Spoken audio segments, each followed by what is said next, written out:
In the realm of education, there exist extraordinary individuals who not only impart knowledge but also lead by example, paving the way for a transformative change. Among them stands Mr. Rafiq Miller, a beacon of inspiration and a true teacher leader. Embodying the essence of teacher leadership, Mr. Miller is driven by the belief that education is key to unlocking the vast potential within each student. Their passion for learning extends beyond the confines of the classroom, creating an environment where curiosity is nurtured and intellect flourishes. According to York and Duke, 2004, teacher leadership involves a process by which teachers, individually or collectively, influence their colleagues, principals, and other members of the school communities to improve teaching and learning practices with the aim of increased student learning and achievement. In the journey of education, Mr. Miller stands as a guiding force, leading by example and inspiring those around them to reach their new heights. As we delve into the realm of teacher leadership, let us celebrate the impact of individuals like Mr. Miller, who not only shape minds but also mold the future with their passion, wisdom, and dedication to the art of teaching. Sabir 2007 stated, "A leader is one who knows the way, goes the way, and shows the way." Mr. Miller exemplifies this principle, guiding both students and colleagues with a steadfast commitment to excellence.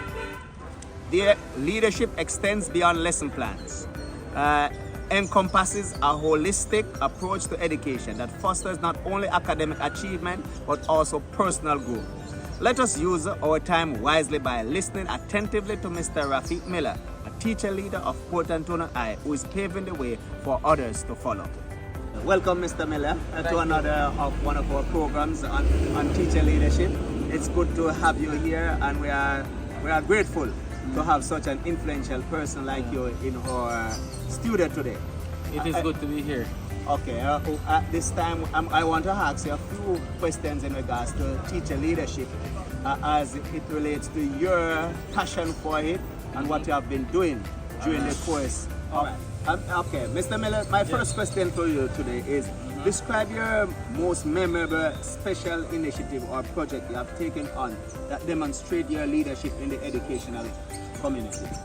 Alright, so currently I teach at Port Antonio High School, and previously I taught for some years at Portland High School. When I went there, the business department was performing below surface, the standard Jamaican average. I went there and I said, no, we must implement a program that will enable and enhance students' potential to learn. Yes. So I instantly came up with a program that is called the Free Sunday Classes, where I invited students from 10th grade specifically with a target of 2 years, 10th grade, carry them in on Sundays for free. Then I will teach them one-on-one remedial lessons, and I would have them practice with past paper questions, and I will ensure that in the class I merge what I taught them with the questions. And that in and of itself, in the space of 2 years, had significant growth and development and advancement with the students' learning capabilities and how they executed that on exams. And we saw a rapid growth, significant growth in the passing of exams and student learning experience. Thank you very much. Very good. How do you encourage innovation and creativity among your colleagues and students? Alright, it's very important, especially in my field. Creativity, innovation, utmost importance. Now, many of us don't really like the use of technology, but technology plays a vast role in creativity and innovation.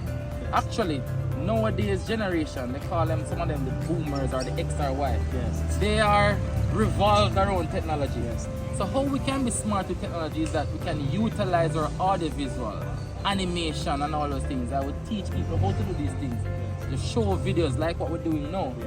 This would surpass the talk and chalk experience and have students come out of their comfort zone and want to be creative in how they put out and learn lessons.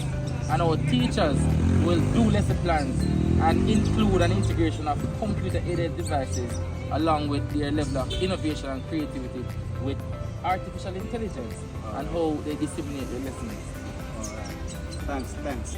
Okay, my follow-up question. In what ways do you collaborate with other teachers, administrators, and staff members to enhance the learning environment?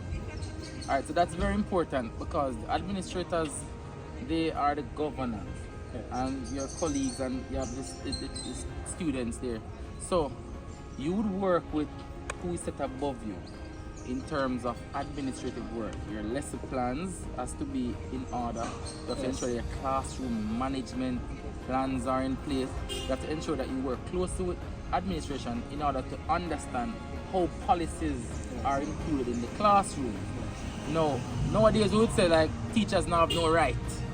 Students have all the rights. So when you work with administration and document records, it will help you to be more proficient, because it is said that what you say is not as important as what you write. So what is right is more important than what you say. So you work with administrators in terms of how you document, keep records, and you work with students as to how you disseminate those information on record to their learning experience. And that in of itself will have some form of collaboration where you're the middle person with administration and with students maintaining that level of decorum and panache in the classroom. Thanks very much. Okay, next question. How do you approach your own professional development, and how do you encourage others to engage in continuous learning? All right, so for me personally, I take education seriously. Because for those of you who don't know, I was a slow beginner. I wasn't that advanced student like Mr. Lamy, my friend here, who came first every year. But I was very slow. Teachers were frustrated with my learning process. So growing and having a passion for education, I always go out and is always eager to learn new things and to advance myself and to even learn a skill as to how I can include it in my classroom. So continuous learning is very good for educators, especially those who are teaching at the secondary level, because you advance yourself in a certain area, you disseminate that to the students, and in essence you are learning, they are learning, and it makes the classroom rich. Continuous learning, very important, and I encourage everybody, never stop learning. Always try to learn, even a skill, learn something new every day. That will enhance learning experience of the students. All right, thanks very much. And my next question. Share a specific instance where you supported a colleague in overcoming a challenge or implementing a new teaching strategy. All right, so I had colleagues before, many colleagues, who had problems creating even PowerPoint. Yes. And how they could include like graphics designed in PowerPoint. So one specific colleague, which I won't name right now, I would have helped him in PowerPoint and how PowerPoint is set out and how you organize certain things as it relates to getting a lesson across. That was a specific methodology that I helped him to include in his classroom.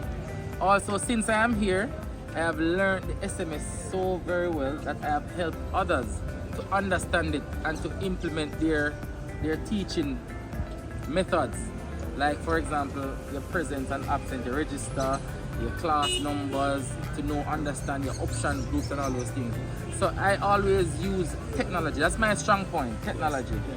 So I utilize technology and I spread it to my colleagues to help them to use it so that those instances can actually stimulate motivation among students, amongst themselves, so that we can have a richer and more complete education experience. All right, thank you very much. My final question to you, Mr. Miller. How do you advocate for the needs and interests of your students, both inside and outside of the classroom? All right, I advocate in one way, because you can, as I said before, the talk is less important than what you write. Policies that governs students and us, very important.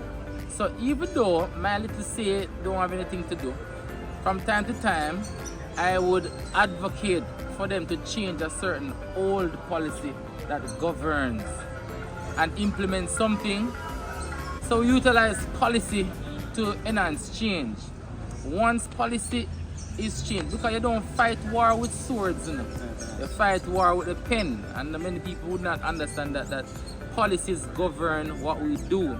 And once we have the right policy to govern the students' pathway we can get and accomplish what we want in a very efficient and effective manner. Thank you very much for your time, Mr. Miller. Yes. Hope to chat with you again. Yeah, man. All the best. Blessings, all the best. right. Thank you.